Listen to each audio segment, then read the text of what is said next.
Welcome to the Making Sense podcast. This is Sam Harris.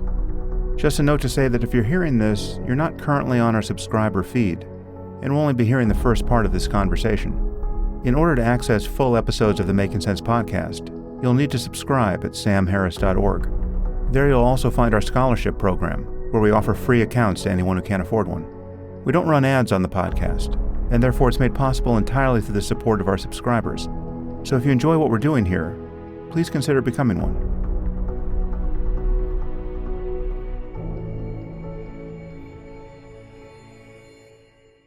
Today I'm speaking with Nick Bostrom. Nick is a professor at the University of Oxford, where he is the founding director of the Future of Humanity Institute. He is the author of many books. Superintelligence is one of them that I've discussed on the podcast, which alerted many of us to the problem of AI alignment. And his most recent book is Deep Utopia, Life and Meaning in a Solved World. And that is the topic of today's conversation. We discuss the twin concerns of alignment failure and also a possible failure to make progress on superintelligence. The only thing worse than building computers that kill us is a failure to build computers that will help us solve our existential problems as they appear in the future. We talk about why smart people don't perceive the risk of superintelligent AI, the ongoing problem of governance, path dependence, and what Nick calls knotty problems, the idea of a solved world, John Maynard Keynes' predictions about human productivity, the uncanny valley issue with the concept of utopia, the replacement of human labor and other activities, the problem of meaning and purpose, digital isolation and plugging into something like the Matrix, pure hedonism, the asymmetry between pleasure and pain, increasingly subtle distinctions in experience, artificial purpose, altering human values at the level of the brain, ethical changes in the absence of extreme suffering, what Nick calls our cosmic endowment, the ethical confusion around longtermism, possible problems with consequentialism, the ethical conundrum of dealing with small probabilities of large outcomes, and other topics. Anyway, I think Nick has a fascinating mind. As always, it was a great pleasure to speak with him. And now I bring you Nick Bostrom.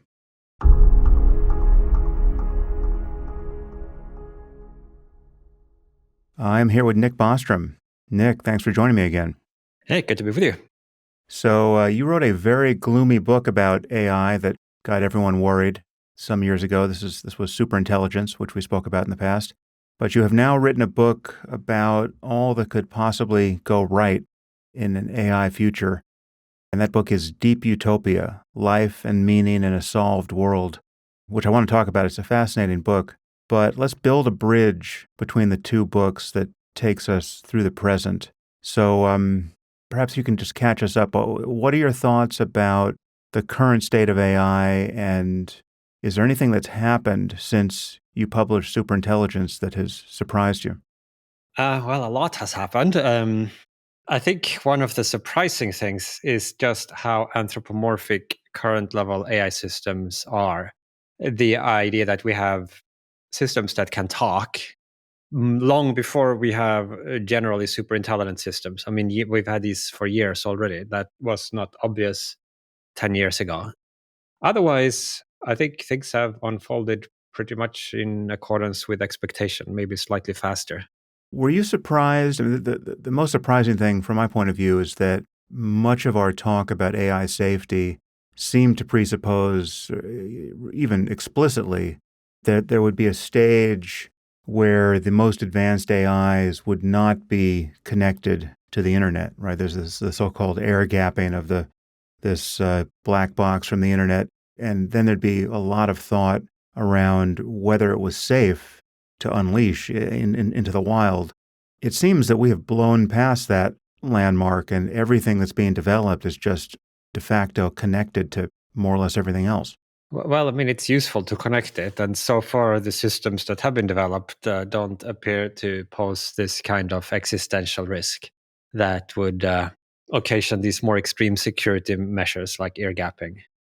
Now, whether we But will doesn't it seem that, implement those, whether we will implement those when the time comes for it is, I guess, remains to be seen. yeah, I mean, it just seems that the safety ethos doesn't quite include that step at the moment. I mean, maybe they have yet more advanced systems that they wouldn't dream of connecting to anything, or maybe they'll reach that stage. But it just seems that we're far before we really understand the full capacities of a system. We're building them already connected to much of what we care about.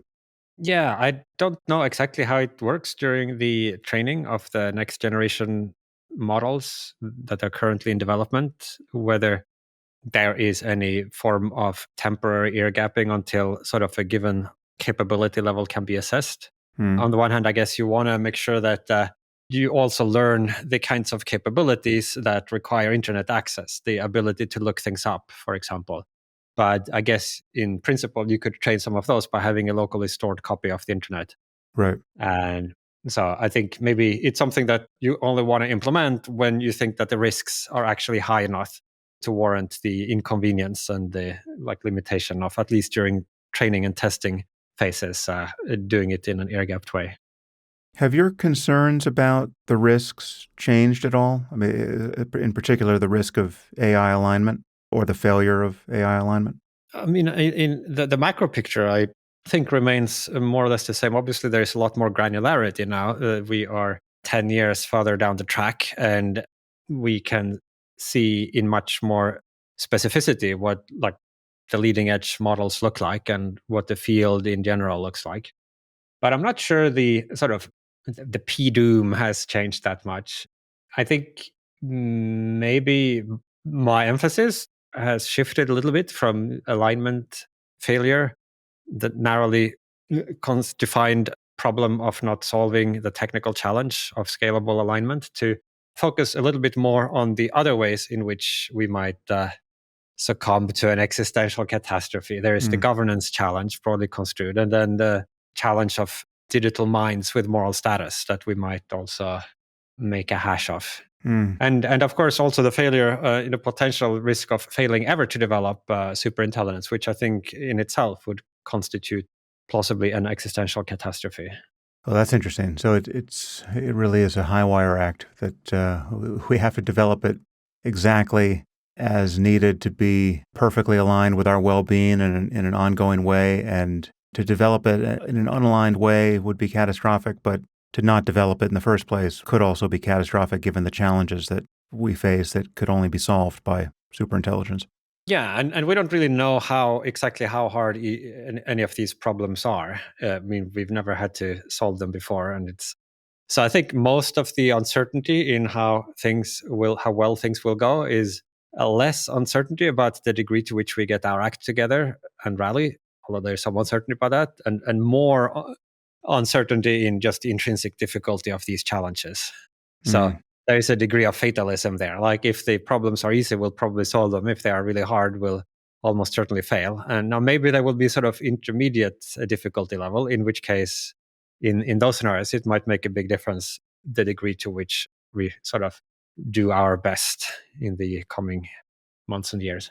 Well, we'll revisit some of those problems when we talk about your new book, but what do you make of the fact that some very smart people who were quite close or even responsible for the fundamental breakthroughs into deep learning that have given us the progress we've seen of late? So I'm thinking of someone like Geoffrey Hinton.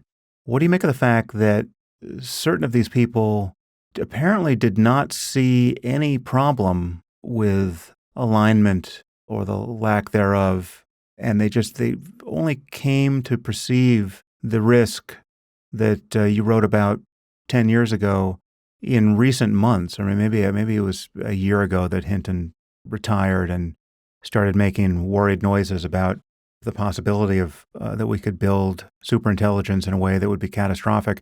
You know, I gave a TED talk on this topic, very much inspired by your book in 2016. Many of us have been worried for a decade about this.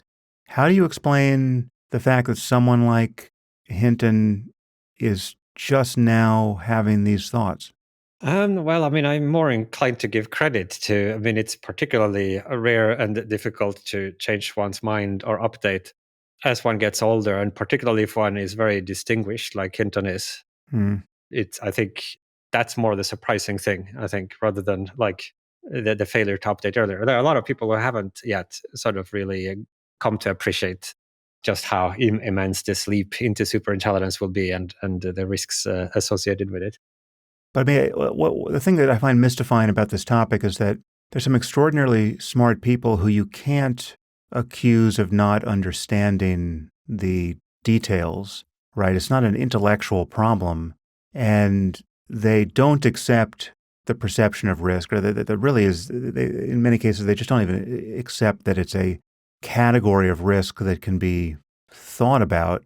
And yet their counter arguments are so unpersuasive. I mean, insofar as they even have counter arguments, that it's just some kind of brute fact of a difference of intuition that is very hard to parse. I mean, I'm thinking of somebody like David Deutsch, who you probably know, the physicist at Oxford.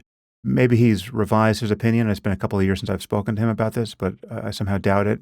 The last time we spoke, he was not worried at all about this problem of alignment. I mean, and the analogy he drew at the time was that we all have this problem when we have kids. We have teenagers, and the teenagers are not perfectly aligned with our view of reality, and yet we navigate that fine, and they grow up on the basis of our culture and our instruction and in continuous dialogue with us, and nothing gets too out of whack.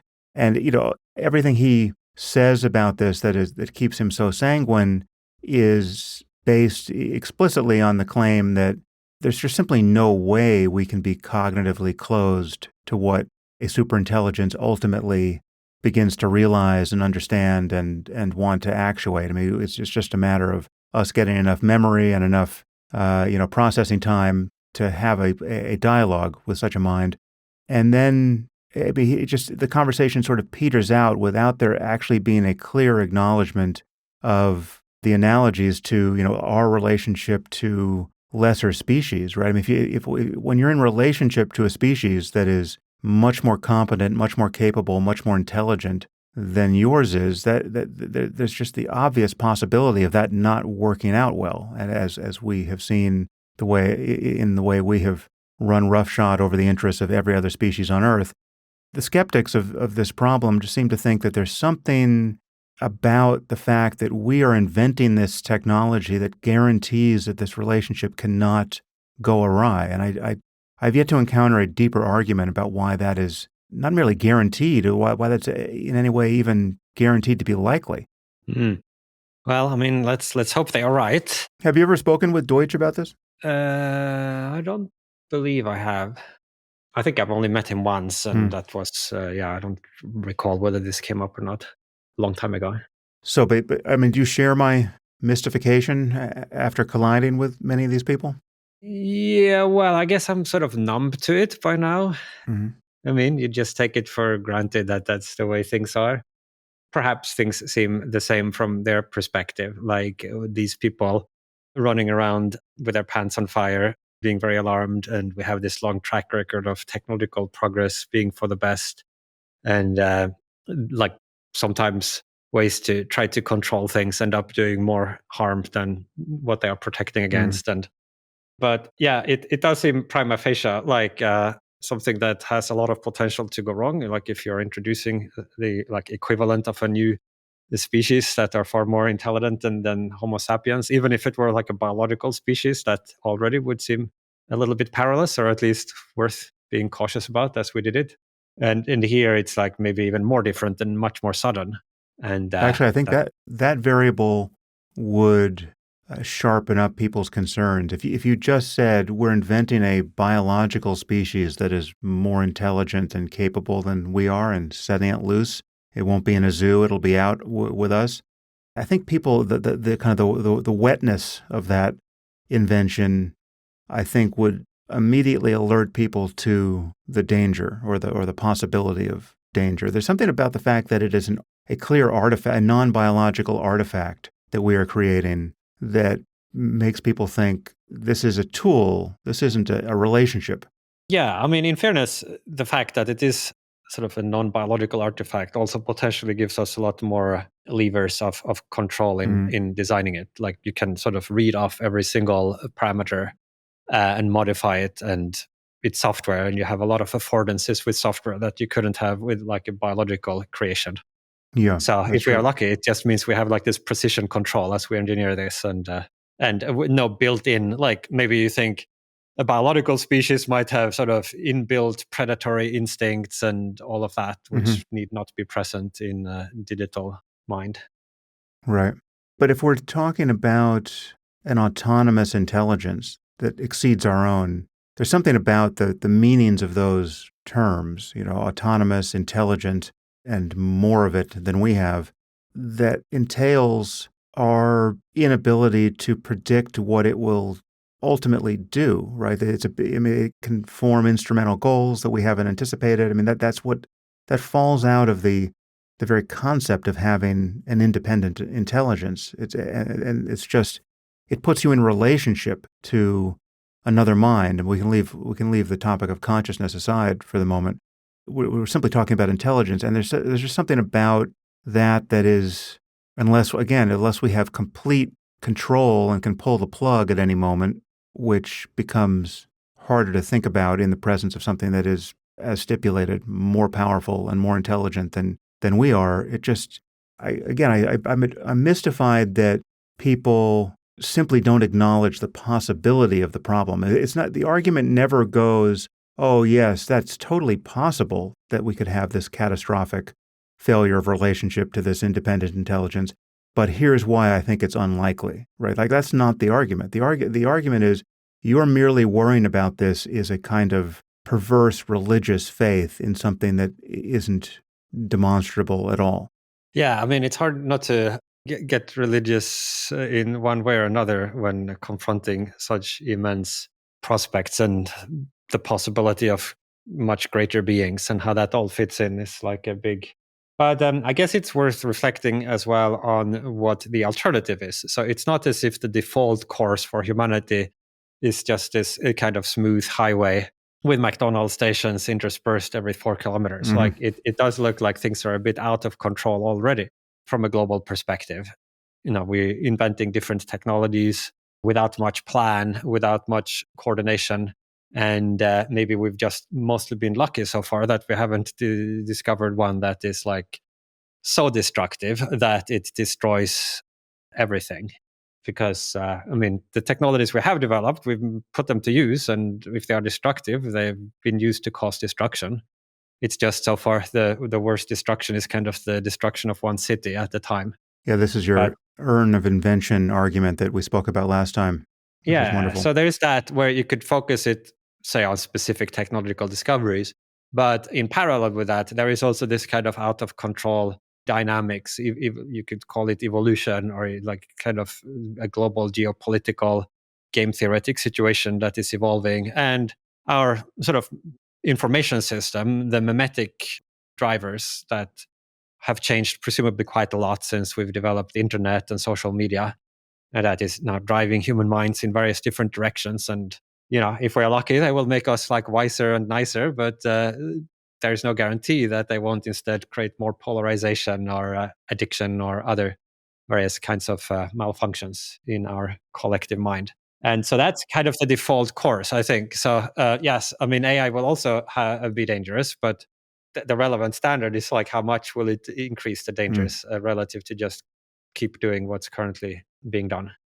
Actually, there's a metaphor you use early in the book, the new book, Deep Utopia, which captures this wonderfully. And it's the metaphor of the bucking beast. And I just want to read those relevant sentences because they bring home the nature of this problem, which we tend not to think about in terms that are this vivid. So you say that, quote, humanity is riding on the back of some chaotic beast of tremendous strength, which is bucking, twisting, charging, kicking, rearing. The beast does not represent nature. It represents the dynamics of the emergent behavior of our own civilization, the technology-mediated, culture-inflected, game-theoretic interactions between billions of individuals, groups, and institutions. No one is in control.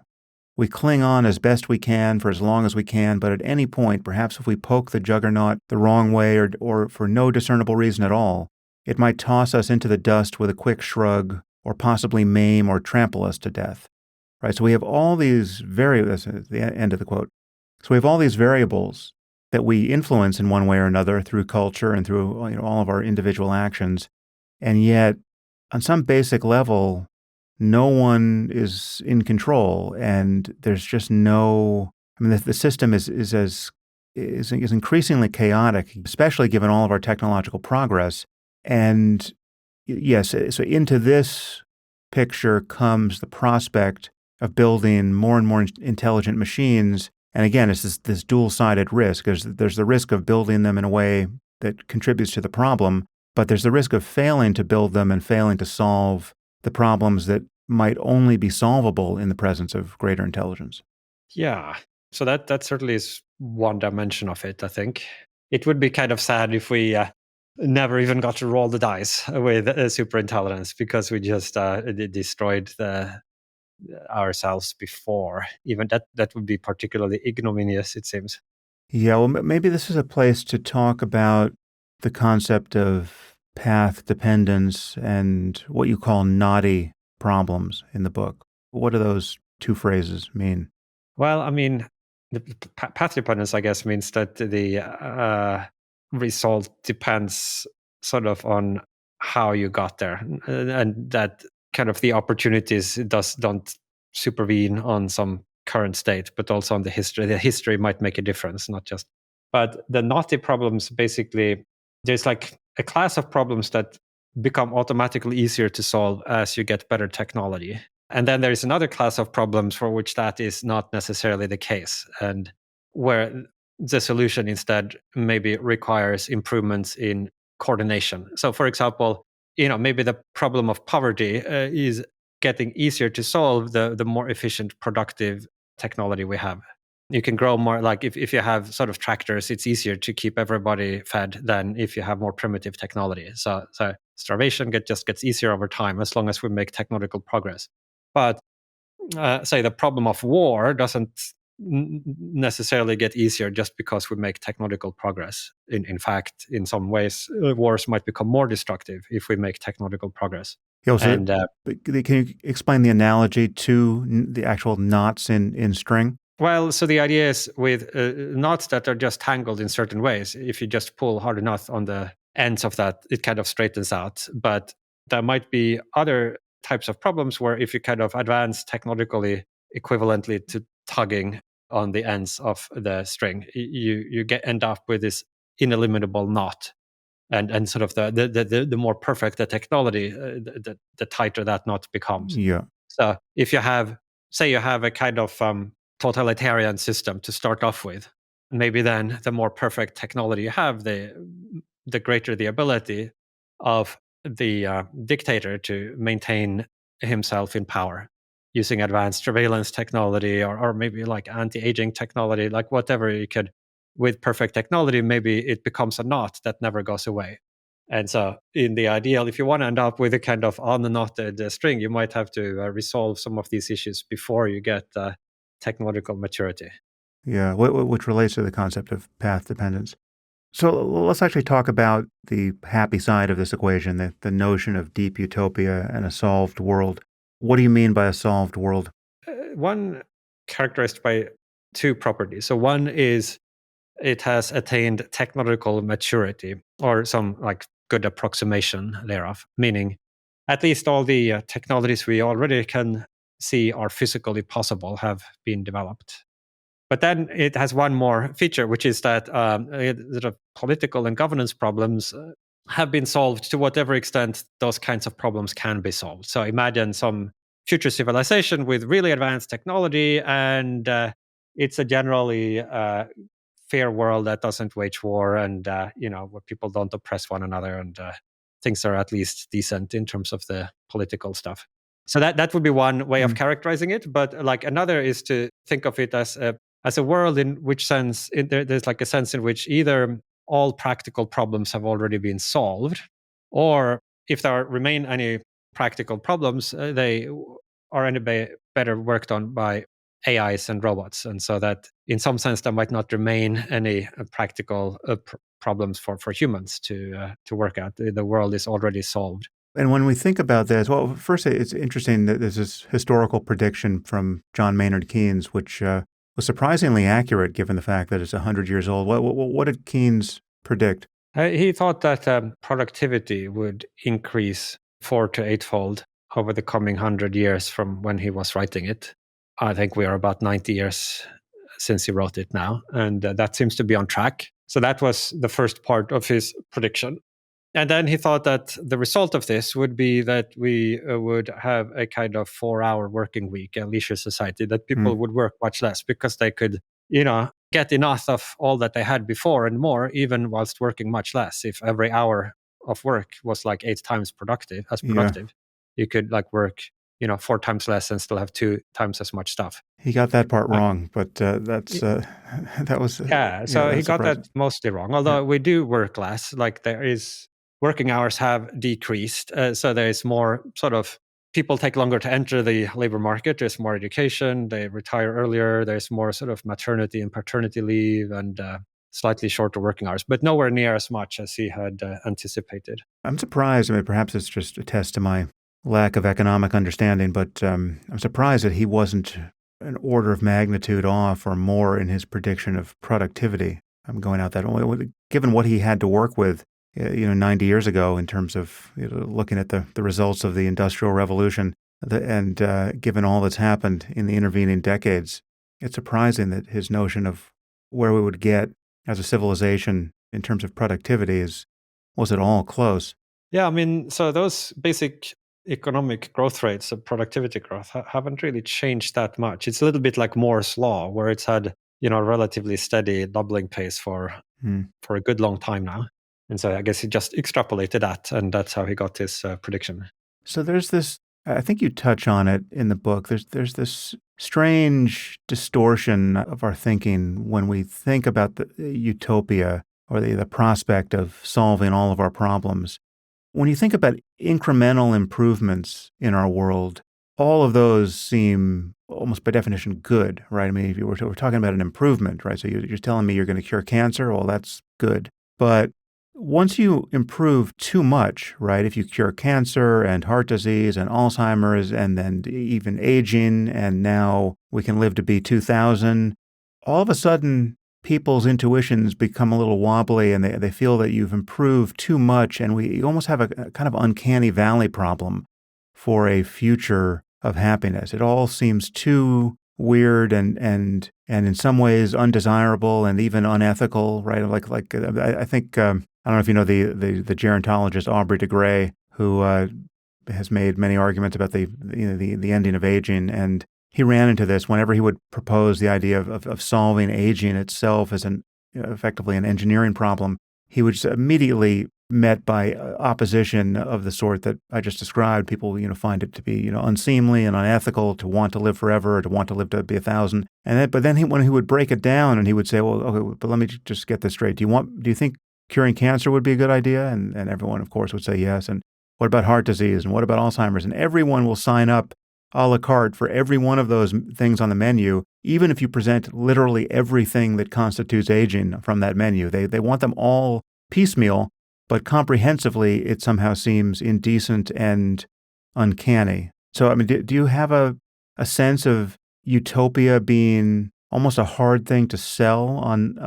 Were it achievable, that people still have strange ethical intuitions about it? Yeah, so I don't really try to sell it, but more dive right into that counterintuitiveness and awkwardness and kind of almost the sense of unease that comes if you really try to imagine what it would happen if we made all these little steps of progress that everybody would agree are good individually, and then you think through what that would actually produce. Then there is a sense in which, at least at first sight, a lot of people would recoil from that. And so the book doesn't try to sugarcoat that, but let's really dive in and think just how potentially repulsive and counterintuitive that condition of a soul world would be, and not blink or look away, and let's steer straight into that, and then analyze what kinds of values could you actually have in this solved world. And I think I'm ultimately optimistic that, as it were, on the other side of that, there is something very worthwhile. But it certainly would be, I think,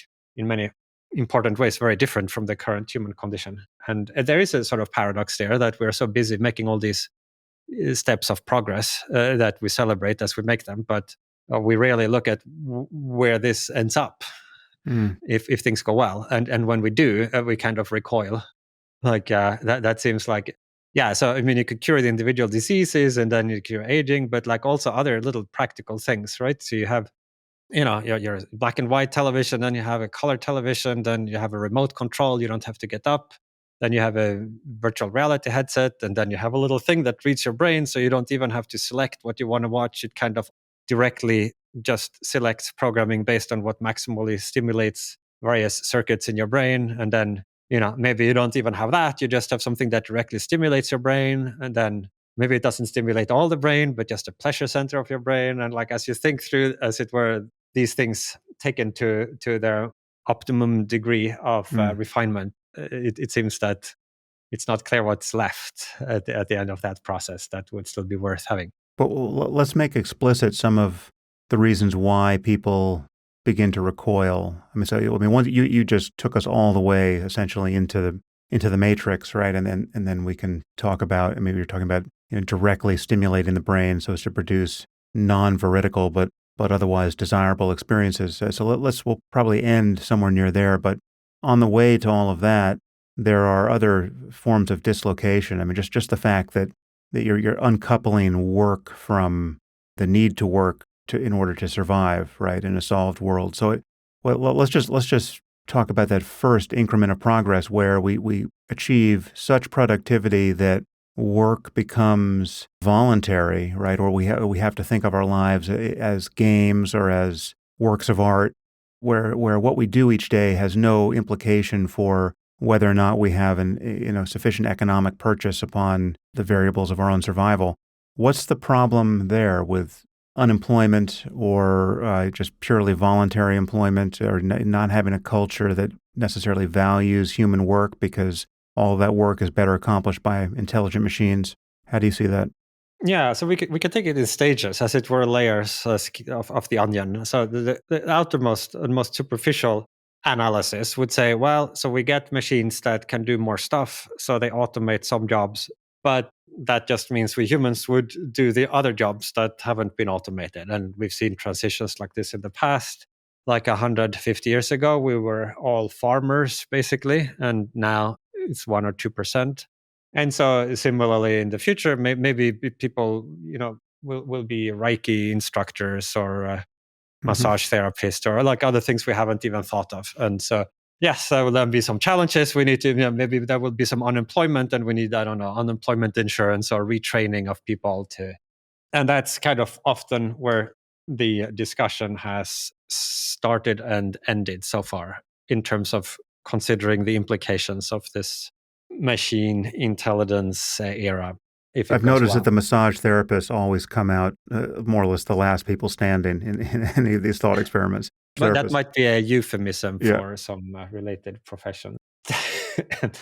I think problem goes deeper than that, because it's not just the current jobs that could be automated, right? But like the new jobs that we could invent also could be automated if you really imagine AI that is as fully generally capable as the human brain, and then presumably robot bodies to go along with that. So all human jobs could be automated, with some exceptions that might be relatively minor, but are worth, I guess, mentioning in passing. So there are services or products where we care not just about the functional attributes of what we're buying, but also about how it was produced. And so right now, some person might pay a premium for a trinket if it were made by, a by hand, maybe by an indigenous crafts person, as opposed to in a sweatshop somewhere in Indonesia. So you might pay more for it, even if the trinket itself is functionally equivalent, because you care about like the history and how it was produced. So similarly, if future consumers have that kind of preference, it might create a niche for human labor, because only humans can make things made by human. or maybe people just prefer to watch human athletes compete rather than like robots, even if the robots could run faster and box harder, etc. So that's like the footnote to that general claim that everything could be automated. So that would be a more radical conception than of a leisure society, where it's not just that we would retrain workers, but we would stop working altogether. And in some sense, that's more radical, but it's still not that radical. We already have various groups that don't work for a living. We have children, so they are economically completely useless, but nevertheless often have very good lives. They run around playing and inventing games and learning and having fun. So even though they are not economically productive, their lives seem to be great. You could look at retired people. There, of course, the situation is confounded by health problems that become more common at older ages. But if you take a retired person who's in perfect physical and mental health, they often have great lives. They maybe travel the world, play with their grandkids, watch television, take their dog for a walk in the park, do all kinds of things. Garden, and they often have great lives. And then there are people who are like independently wealthy who don't need to work for a living. Some of those have great lives. And so it's just maybe we would all be in more like these categories, all be like children. And that would undoubtedly require substantial cultural readjustment. Like the whole education system presumably would need to change rather than training kids to become productive workers who receive assignments and hand them in and do as they're told and sit at their desks. You could sort of focus education more on cultivating the art of conversation, appreciation for natural beauty, for literature, hobbies of different kinds, physical wellness. So there would be a big readjustment. But well, you've already described many of the impractical degrees that some of us have gotten, right? I mean, I did my undergraduate degree in philosophy. I forget what you did. Did you do philosophy or were you in physics? I did a bunch of things, physics and philosophy and AI and stuff. So, but I mean, you've described much of the humanities there. So it's funny to think of the humanities as potentially the optimal, I guess, not humanities as circa 2024, given what's been happening on college campuses of late, but some purified version of the humanities, like the Great Books program at St. John's, say, is just the optimal education for a future wherein more or less everyone is independently wealthy.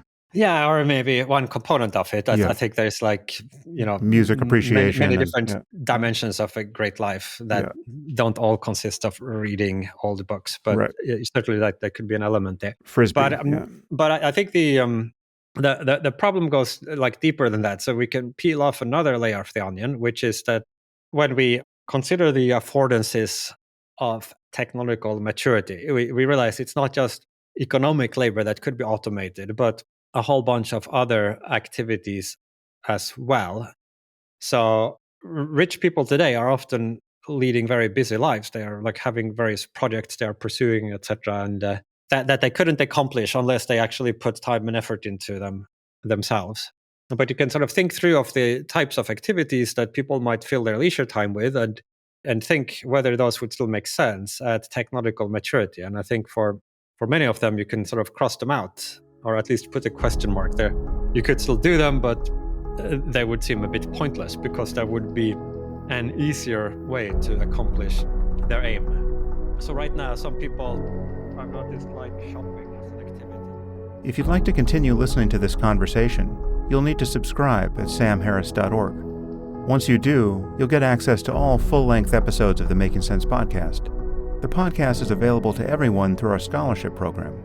So if you can't afford a subscription, please request a free account on the website. The Making Sense podcast is ad-free and relies entirely on listener support, and you can subscribe now at samharris.org.